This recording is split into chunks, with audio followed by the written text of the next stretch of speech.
Aquele homem, mesmo que não teve tempo de viver uma vida em santidade, ele evidenciou um resultado de salvação.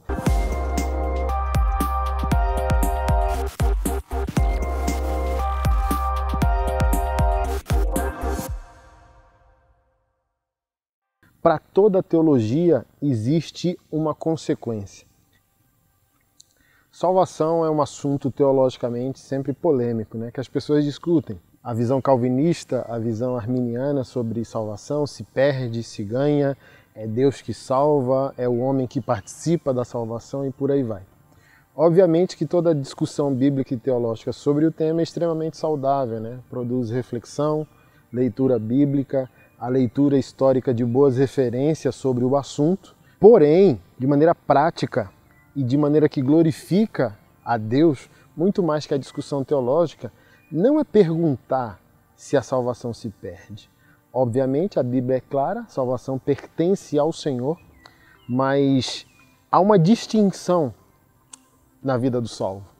Para mim, o objeto central da discussão sobre salvação, soteriologia, não é se a salvação se perde ou se ganha. A pergunta é: quem é o salvo? Qual o seu estilo de vida? Quais os seus distintivos?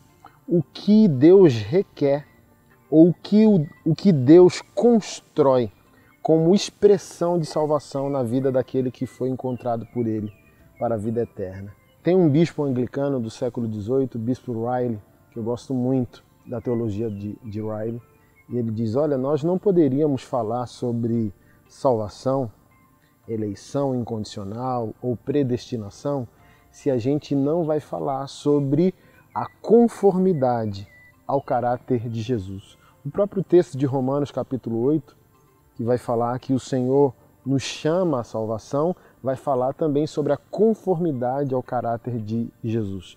Os predestinou para serem conformes à imagem do seu Filho.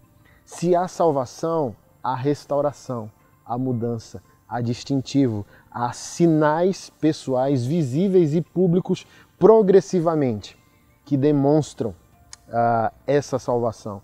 Aí você pode perguntar: e o ladrão da cruz, que oportunidade ele teve, por exemplo, de mostrar evidências de salvação? Ele reconheceu culpa e ele reconheceu Cristo e adorou. Ou seja, é um fruto, é uma obra, é um distintivo. Nós merecemos, o Senhor não.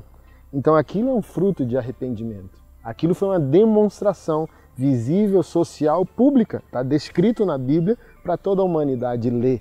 Aquele homem, mesmo que não teve tempo de viver uma vida em santidade, ele evidenciou um resultado de salvação, que foi o seu profundo reconhecimento de culpa e o seu profundo reconhecimento da santidade ou da soberania de Jesus como Deus, e um Deus salvador, um Deus misericordioso. Então, estude teologia, discuta assuntos fundamentais da nossa fé, mas nunca esqueça que para toda teologia existe uma consequência.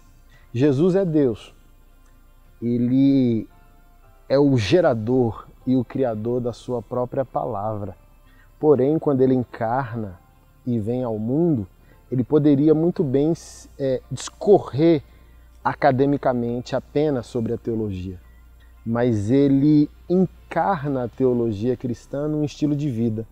Então, estude, debata, cresça teológica e biblicamente, mas nunca esqueça que talvez o principal e o fundamental distintivo da tua salvação é a resposta que você dá a ela. Fomos justificados sem mérito algum, isso é a doutrina central da nossa fé, porém a santificação é uma resposta adequada à justificação. Que Deus te abençoe.